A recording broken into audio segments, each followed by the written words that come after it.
नमस्कार। स्वागत है आपका एकायन में। यहाँ पर हम बात करते हैं भगवान बुद्ध और उनकी शिक्षा के बारे में।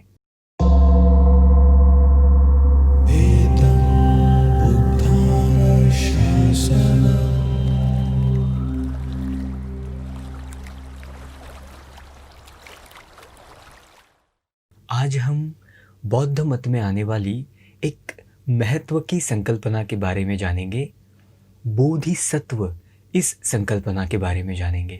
कई बार ये शब्द आता है, बोधिसत्व, ये नाम हमारे सामने आते हैं। जातक की मूल विषय वस्तु ही ये है कि बोधिसत्व की पुराने जन्मों की कहानियाँ, उनमें बोधिसत्व कुछ कुछ करते हमें मिलते हैं जातकों की कहानियों में। तो क्या होता है बोधिसत्व, किसे कहा जाता है बोधिसत्व? तो बोधिसत्व ऐसा व्यक्ति होता है जिसके बारे में किसी सम्यक संबुद्ध ने प्रत्यक्ष ये घोषणा की हुई होती है कि ऐसा व्यक्ति, ये व्यक्ति भविष्य में ज़रूर बुद्ध बनेगा। और ये सिर्फ घोषणा नहीं करते वो लोग, वो विस्तार से भविष्य में होने वाले उन बुद्धों का नाम बताते हैं, उनके माता पिता का नाम बताते हैं, उनके कुल का नाम बताते हैं, उनके अग्र श्रावकों का नाम बताते हैं। तो यूँ बहुत सटीकता से उनके बारे में जानकारी बताकर ये घोषणा करते हैं कि ये व्यक्ति जो अभी मेरे सामने ये प्रार्थना कर रहा है, ये याचना कर रहा है कि उसे भी बुद्ध बनना है, ऐसा व्यक्ति भविष्य में ज़रूर बुद्ध बनेगा। तो जिस समय, जिस वक्त वो घोषणा की जाती है, उस वक्त के बाद उस व्यक्ति को बोधिसत्व कहा जाता है। लंबी यात्रा होती है, लंबा समय उस व्यक्ति को पारमिताएं इकट्ठा करते हुए तपना पड़ता है। तो उन सारे जन्मों में ये व्यक्ति बोधिसत्व कहलाया जाता है। तो ऐसा व्यक्ति जो बुद्ध होने की कामना करना चाहता है, तो ऐसे व्यक्ति में 8 ऐसे गुण होने चाहिए, तभी जाकर वो ये इच्छा प्रकट कर सकता है, तभी जाकर कोई सम्यक संबुद्ध उस व्यक्ति के बारे में ऐसी घोषणा कर सकता है कि भविष्य में ये बुद्ध होगा या नहीं। तो ऐसे क्या 8 गुण हैं? तो पहला गुण है मनुष्य की योनि। कोई अमनुष्य, जैसे हमारे पुराने वीडियो में हमने बात की थी देवताओं के बारे में और अलग अलग लोकों के बारे में।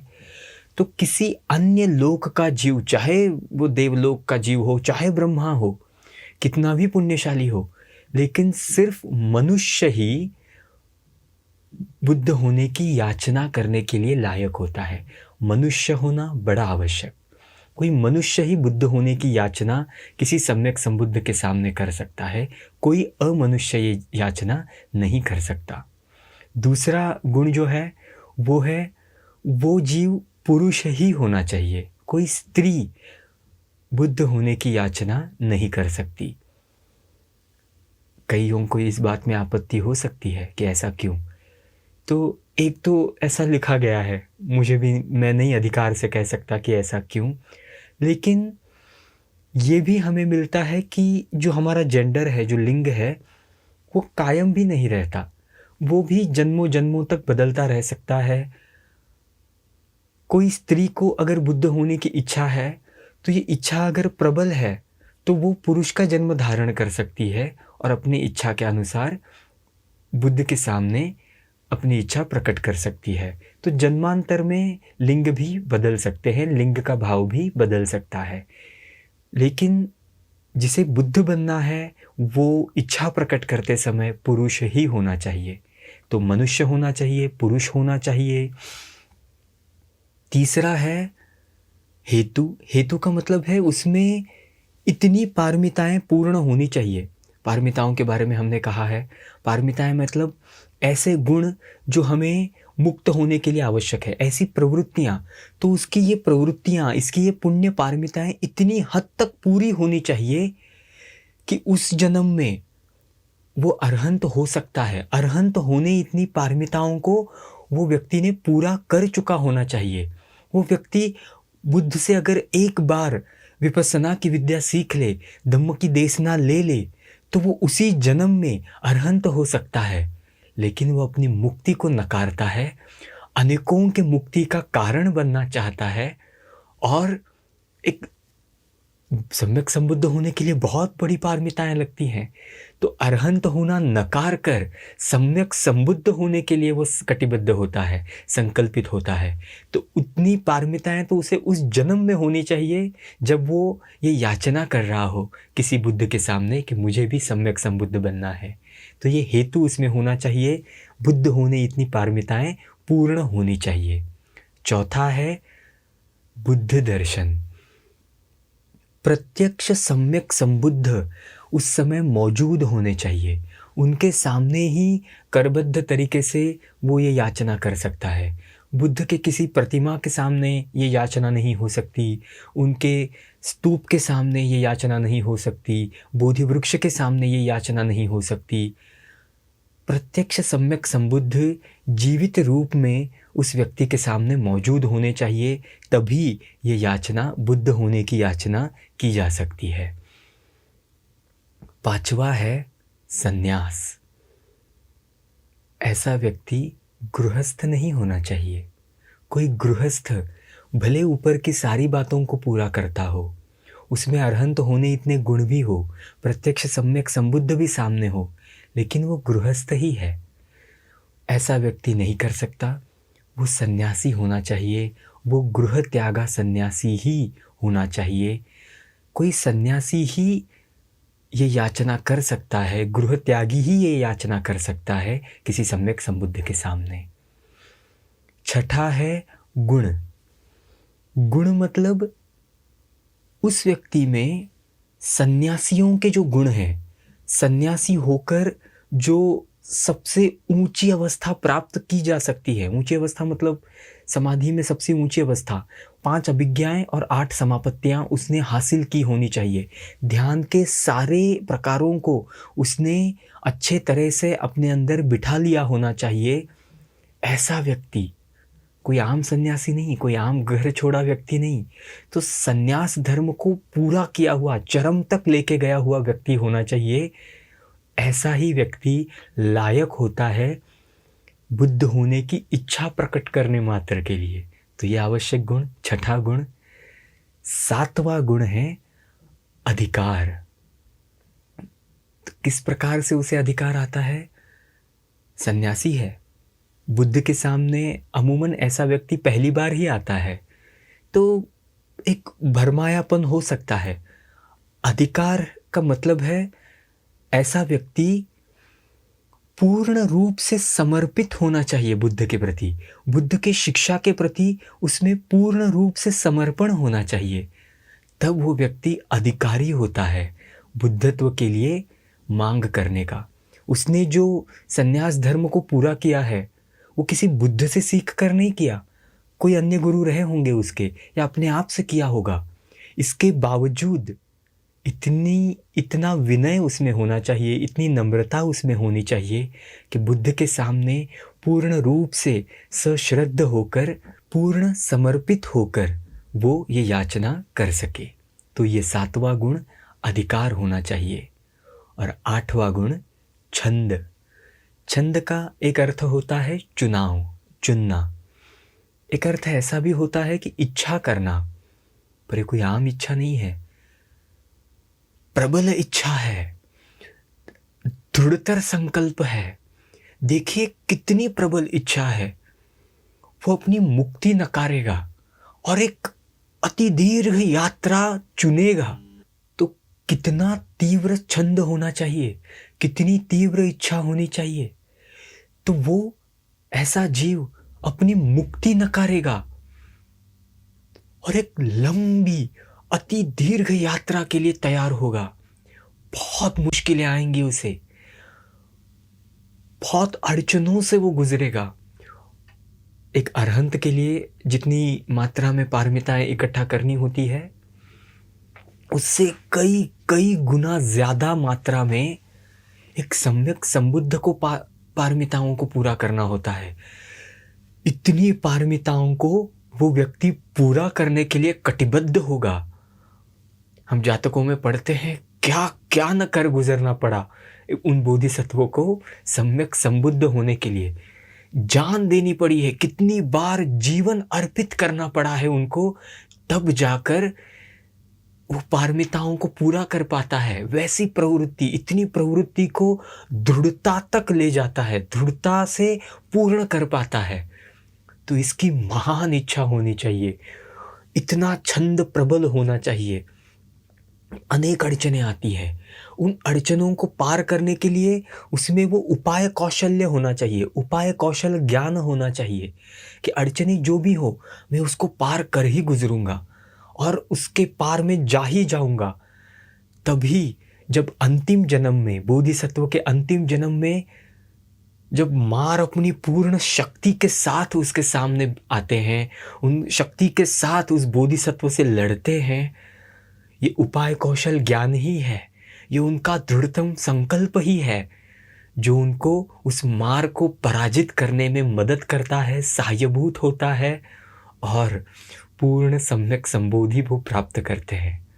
तो ये 8 गुण उस व्यक्ति में उस क्षण मौजूद होने चाहिए जिस क्षण वो इच्छा प्रकट कर रहा हो किसी सम्यक संबुद्ध के सामने। ये 8 गुणों से युक्त व्यक्ति ही बोधिसत्व कहलाने के लायक होता है। ये 8 गुण अगर किसी में है तभी ही कोई सम्यक संबुद्ध उस व्यक्ति के बारे में ऐसी घोषणा करते हैं कि हाँ, भविष्य में ये व्यक्ति सम्यक संबुद्ध बनेगा। ये तो हमने उस 8 गुणों का बखान किया। अभी अगर हमारे गौतम बुद्ध की बात करें तो 4 असंख्येय 1 लाख कल्प पहले दीपंकर बुद्ध के समय सुमेध तापस बनकर वो पैदा हुए थे और सुमेध तापस होकर उन्होंने इस प्रकार से अपने मन में ये इच्छा रखी थी उनके सामने, दीपंकर बुद्ध के सामने, कि मुझे भी आपकी तरह सम्यक संबुद्ध बनना है। और ये 8 गुणों को वो पूरा कर रहे थे। सुमेध तापस थे मतलब गृह छोड़ सन्यासी थे। उनकी विस्तार से कथा जल्दी ही हम आपको बताएंगे, बड़ी प्रेरणादायी कथा है। तो दीपंकर बुद्ध ने देखा कि हाँ, ये सारे गुण इस व्यक्ति में इस समय मौजूद है, तब जाकर वो घोषणा करते हैं कि आगे चलकर आप बुद्ध बनेंगे। अनागत वंश में त्रिपिटकेतर ये ग्रंथ है, अनागत वंश में तो इससे भी बड़ी, इससे भी लंबी एक बात कही गई हमें दिखती है कि ऐसे ही नहीं कोई उठकर बुद्ध के सामने ये इच्छा प्रकट करता, इसका भी एक लंबा सफ़र चल रहा होता है। तो ऐसी बड़ी अच्छी संकल्पना हमें मिलती है कि कोई व्यक्ति के मन में ये इच्छा प्रकट होती है, कईयों के मन में प्रकट होती है ये इच्छा कि मैं भी बुद्ध बन जाऊं, क्यों मैं सिर्फ अरहंत ही बनूं। महायानी परंपरा में हम देखते हैं कि वो लोग बोधिसत्व होने को ही महत्व देते हैं कि हम सबको बोधिसत्व होना है, इस प्रकार का उनका एक वो मंतव्य चलता है। तो कईयों के मन में ये भाव आ सकता है कि मैं भी बोधिसत्व बनूं, लेकिन हर कोई तो सम्यक संबुद्ध नहीं बन सकता ना। तो ऐसे मन में भाव आता है। तो ऐसे कहा गया है कि 7 असंख्येय कल्प, 7 असंख्येय 1 लाख कल्प, ये जो जीव हैं जो सुमेध तापस बने, 7 असंख्येय कल्पों तक जब भी उनके सामने कोई सम्यक संबुद्ध आते, उनके मन में ये भाव आता, बस मन में भाव आता कि मैं भी इनकी तरह सम्यक संबुद्ध बन जाऊं। इतना भी हौसला इकट्ठा न कर पाए कि उन बुद्ध के सामने चले जाऊं और उनको बोलूं। 7 असंख्येय, लंबा अवधि होता है, 7 असंख्येय कल्प हैं, अनगिनत कल्प होते हैं एक असंख्येय में। तो ऐसे कल्पों के पीछे कल्प, न जाने कितने जन्म उन्होंने बस मन में ये भाव रखा कि मुझे भी सम्यक संबुद्ध बनना है। और तब जाकर किसी एक जन्म में उन्होंने इतना हौसला हासिल किया कि एक बुद्ध के सामने उन्होंने ये बात प्रकट की, ये बात बोला कि मुझे भी आपकी तरह बुद्ध बनना है। तो उन बुद्ध ने देखा होगा कि उनमें कुछ गुण नहीं है, तो बस वो शांत रहे, मुस्कुराकर शांत रहते हैं। ऐसे ये मनोपरिधान कहा जाता है। मनोपरिधान माने बस मन में आना। तो 7 असंख्येय 1 कल्पों का मनोपरिधान, उसके बाद जब वाचा से वो बोलते हैं तो इसे कहा गया है वाचिक परिधान, 9 असंख्येय कल्प गुजरे, 9 असंख्येय 1,00,000 कल्प का अवधि गुजरा। उनमें जितने बुद्ध हुए उन सब बुद्धों के सामने ये व्यक्ति जाते रहे, उनके सामने अपनी इच्छा प्रकट करते रहे, वाचा से प्रकट करते रहे कि मुझे भी बुद्ध बनना है। हर बुद्ध मौन रहे, हर बुद्ध मुस्कुरा कर मौन रहे कि नहीं, अभी उतनी पारमिताएं नहीं, अभी मन की उतनी दृढ़ता नहीं। तो 7 असंख्येय, 9 असंख्येय, यूं 16 असंख्येय लंबी यात्रा करने के बाद दीपंकर बुद्ध के समय वो फिर से उनके सामने गए। तब तक इतनी पारमिताएं पूर्ण हो चुकी हैं, 16 असंख्येय कल्पों की पारमिताएं पूर्ण हो चुकी हैं। उसके बाद दीपंकर बुद्ध ने भी जाना कि ये व्यक्ति इतने लंबे अरसे से बुद्ध होने की कामना किए जा रहा है, ये व्यक्ति बुद्ध होने के लायक बन चुका है। उसके बाद भी 4 असंख्येय कल्पों की यात्रा बाकी है। तो ये आखिरी के 4 असंख्येय जो है वो है काया परिधान। उस 4 असंख्येय कल्पों में ये व्यक्ति, ऐसा जीव बोधिसत्व कहलाता है। पहले जो 16 असंख्येय गुजरे उसमें वो बोधिसत्व नहीं है, उसके तो बस मन में ये इच्छा है कि मुझे बुद्ध बनना है, मुझे बुद्ध बनना है, वो ये संकल्प लेके चल रहा है। और आखिरी के 4 असंख्येय कल्पों में, क्योंकि किसी बुद्ध से ये घोषणा हो चुकी, फिर उसके बाद 24 बुद्ध जो उनके जीवन में आए, 24 बुद्धों ने बार बार ये घोषणा की कि हाँ, ये भी व्यक्ति आगे चलकर बुद्ध बनेगा, आप आगे चलकर बुद्ध बनोगे। तो ऐसी घोषणा बार बार अनेक बुद्धों ने की। सुमेध तापस जिन जिन जीवों में गुजरे, जातकों में वो नाम आते हैं, और फिर हम देखते हैं कि वो गौतम बुद्ध के रूप में जन्म लिए। और इसी प्रकार भगवान गौतम बुद्ध ने भी भविष्य में आने वाले कुछ बुद्धों की घोषणा की हुई है। तो एक गाथा ही हमें अनागत वंश में मिलती है। अनागत वंश का अंत इस गाथा से होता है। तो गाथा कुछ यूं है, मैत्तेयो उत्तमो रामो पसेनदी कोसलो भिभु दीघ सोणी च संकच्चो शुभो तोडय्य ब्राह्मणो नालागिरी पालिलेयो बोधिसत्ता इमे दशा। तो इन 10 बोधिसत्वों के जो भविष्य में बुद्ध होंगे, इनके नाम यहाँ आए हमें मिलते हैं। तो इसी कल्प में जो बुद्ध होंगे उनका नाम है अरिमैत्रेय। तो मैत्रेय बुद्ध के बाद राम नाम के कोई बुद्ध होंगे। भगवान बुद्ध के समय वो कोई राजा थे। फिर कोसल के राजा प्रसेनजित, उनका नाम आता है। फिर भिभु नाम के व्यक्ति हैं, दीघ सोणी नाम के व्यक्ति है, संकच्चो, शुभो, तोडेय ब्राह्मण, नालागिरी और पालिलेय, ये दोनों हाथी हैं, इन दोनों की अलग कथा आती है। तो इनके नाम आते हैं। इनके बारे में भगवान गौतम बुद्ध ने ये घोषणा की कि हाँ, ये भी आने वाले समय पर बुद्ध होंगे। कितने समय पर, ये सब अलग अनागत वंश में विस्तार से वो बातें आती हैं। तो ये थी बोधिसत्व के बारे में जानकारी।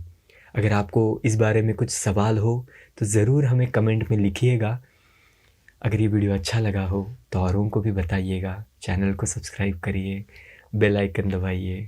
समय समय पे मिलते रहेंगे। अभी के लिए इतना ही। धन्यवाद।